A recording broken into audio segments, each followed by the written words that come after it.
Hi, everybody. Jack O'Malley. It is a hot Wednesday, most definitely, especially when you got to wear the jacket and the tie.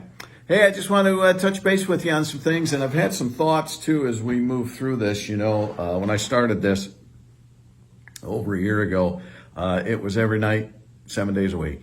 And that was because things were happening so much. Well, things have slowed down. There's still issues out there. There's still things that need to be talking about, but things aren't changing necessarily on a day-to-day or hour-to-hour basis like they were over a year ago. So, and we're also heading into summer where people are, things are opening up a little bit. And I want to chat about that in just a second too. But, so I think I'm going to be going down to one update a week unless conditions warrant, and I'm thinking Wednesdays make the most sense.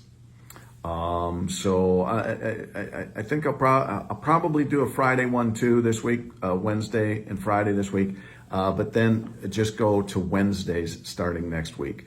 Maybe it should be Thursday, I don't know, but right now, because I was doing Monday, Wednesday, Friday, we'll try Wednesdays starting next week. Okay. The other thing, we'll talk about this first. Several polls, because we all preach to our own choirs, right? I think this is, the American League's better than the National League. Yeah, you're right. The designated, whatever. We tend to preach to the choir. We talk to people with like minds.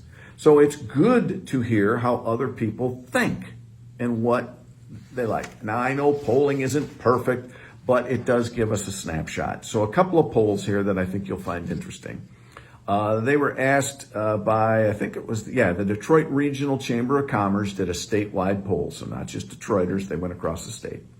More than 72% of Michigan voters believe the pandemic is largely controlled. That was 72%. 75% still intend to follow some efforts for safety as the state approaches the light at the end of the tunnel. Makes sense, right? It's still out there. It's not gone. If you're comfortable doing that, you should do that, right? Also, 38% of voters plan on still wearing masks indoors in public places. Okay? So those are some COVID things, which I thought was interesting. 72% of Michigan voters believe the pandemic is largely controlled. Again, you might think it was never there in the first place, or you might think that it's still there and locked, stock, and barrel. 72% think it's under control. I'm sharing these so you know how other people might think. Also, and with that, I should mention this too. Governor Whitmer, it's really time to just open things up. And July 1st now is her next date. The other thing is, she needs to open things up, Madam Governor, if you're listening, open these things up and end all statewide mandates. This is no longer an emergency, right? And you have to learn how to manage these things, and this needs to be done on a local basis. Needs to have been done on a local basis for a long time. But these should be local decisions now, not statewide decisions. So, Governor Whitmer, open things up, and all statewide emergency and declarations and orders, end them. Let it be a local decision now, because that's where it needs to be. Let's see here. Let's change the subject a little bit now. There was another poll taken, and I should have marked who did this, but I didn't. If it pops up, I'll tell you who it is. But it's looking at support for voter ID and that sort of thing. I thought this was interesting because there's a lot of ballyhooing about how you can't just force someone to have a state ID to be voting. That's Jim Crow, which I've said in previous things. I hate that discussion. But more than 79%, let's just round up to 80% of the people of Michigan support requiring voters to exhibit a government ID when arriving at polls to vote in person. 80%. Let that sink in a minute if you just think that ID is terrible. Now, this is where I scratch my head. 51% back the mandate of some type of ID copy with absentee ballots. with an ID. I think 58% of strong Democratic voters backed a government ID necessary to voting in person. 76.9% oppose ID requirements for absentee voting. I don't know if it's sending a picture of your driver's license, but somehow you have to prove that the person who's getting the absentee ballot and sending it in is that person. Now, what that looks like, I know there's some Senate bills out there discussing it. That discussion is still being had. But I find it interesting, 80% say, yeah, you need a state ID to vote in person. I think the question now is, how do you prove who you are on that mail-in or absentee ballot? Those discussions are still going on. 79% supported allowing young adults to pre-register to vote when they get their driver's license. So if you're 16, you get your license. You don't get to vote, but you would register that when you turn 18, you're already set. That's Senate Bill 0274. Of course, these are all voter suppression laws, right? That's a voter suppression law, huh? We're helping teenagers pre-register so they don't have to forget about it when they're 18 and forget, they do it. 71% are for authorizing clerks to prepare ballots ahead of time. That's Senate Bill 0283, which would allow them to pre-process absentee ballots on the Monday before Election Day. Again, Jim Crow voter suppression, right? Well, everything we're doing is voter suppression, right? No. 71% agree that clerks should be able to prepare ballots ahead of time. But you listen to some of the opponents who are just trying to scare the bejesus out of everybody. They're voter suppression. 66.8 backed local clerks hosting voting hours the second Saturday before Election Day, which would be given the green light under two Senate bills. Again, those Senate bills are nothing but voter suppression. No, pay attention. People get it. 54.8% oppose prohibiting the Secretary of State or county clerk from mailing applications for absentee ballots with information about how to apply on. They oppose prohibiting the Secretary of State or local clerks. My own belief is I don't have a problem with the invite. I think it needs to come from local clerks, not the Secretary of State. The optics of coming from the Secretary of State are bad. I think a local clerk knows their local voters. They should be sending those out. 71% oppose mandating all counting of ballots be done by noon the day after an election, regardless of being completed or not. That's under Senate Bill 0299. I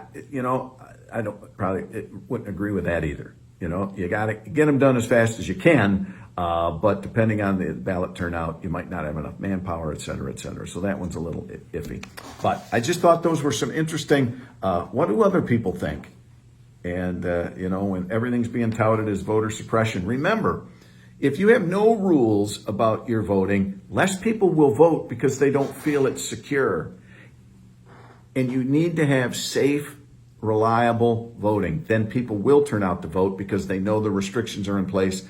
And the rules are in place to make sure that their vote is safe. So logic or your brain says, well, make it easier so everybody can vote. But it's been proven that when you make it easy for everyone to vote, not as many people vote because they don't trust it. And that's the key that we're working on right now. I know keyboard pounders are already slamming away on that. But here's the deal. We've got to make sure that they're the people who are a little leery have confidence moving forward, and I think we can do it. All right, so this is interesting. The Secretary of State last week was in our oversight committee, adamant that her plan of appointments worked. She didn't want to have any kind of walk-ins, nothing, and she's sticking with that. So here's what the Secretary of State did. She is tightening up her office appointment slots from 20 minutes to 10, so that she now can say, we have 350,000 new appointment slots available. Can you get it done in 10 minutes, Madam Secretary? So again, this is interesting. And what she'll do, because one of the things we brought up was, what about people who need the handicap stickers, right? The placard? Some people couldn't get it. Well, she now will have anybody who needs a disability placard, there will be a greeter at some of the busier locations to have help with those kinds of things or help you with the paperwork. So I find that kind of funny. In oversight last week, she was spitting nails. No, this works. Well, she's adjusting, so I'm glad to hear. but because she's been taking heat. Constituents, according to this article, they're grumbling, of course, about possibly getting tickets for no plate. And I heard one of our borderline district reps say how, I think it's Ohio, but might have been Indiana, I can't remember. They're nailing Michigan constituents who drive across the line because it's their community, right? It's across the state. They don't have plates. That's not legal. But I guess we're like the only state that letting people drive around without license plates. It's mind-boggling. So, Secretary of State Benson, open up those SOSs to let people in. All right, I'm going to end on just a note that I don't know how much press it got. Probably didn't get much, but it's terrible. Cynthia Johnson is a representative who is a little outspoken. I think, I'll just say she's a little outspoken, and I think sometimes she says some things that are pretty foolish. But that's all right. Some people might think I say foolish things. Maybe not as foolish, but you know what I mean. Anyway, this week she received a vulgar rant, 3 minutes, that was, I listened to it, it was racist, it was disgusting, it was threatening. That's wrong. That is wrong. And let's be honest, to the best of my knowledge, I don't know of any Caucasian representatives, and I've gotten some goofy voicemails, and a couple of them that were like, I don't know about this. But to my knowledge, I have not had or know of any of our representatives, our Caucasian representatives, getting any kind of a hate-filled thing like that. And I know that some of my colleagues across the aisle have. And so that's wrong. I don't agree with Representative Johnson on a whole lot, but nobody deserves that. And I hope that the law, because it was threatening. I hope that the law finds this individual and punishes them to the fullest extent. And we got to wipe out stupidity. And stupidity knows no political bound. Democrat, Republican, everybody. We got stupid people everywhere, unfortunately. So we got to try and weed out some of that. So I'm sorry to hear that happened. And let's hope that this person is caught, because even if it was a drunken rant, you can't do that. So, I was drunk when I beat the guy up. I didn't know better. Well, you're still going to jail. You need to go to jail for that too.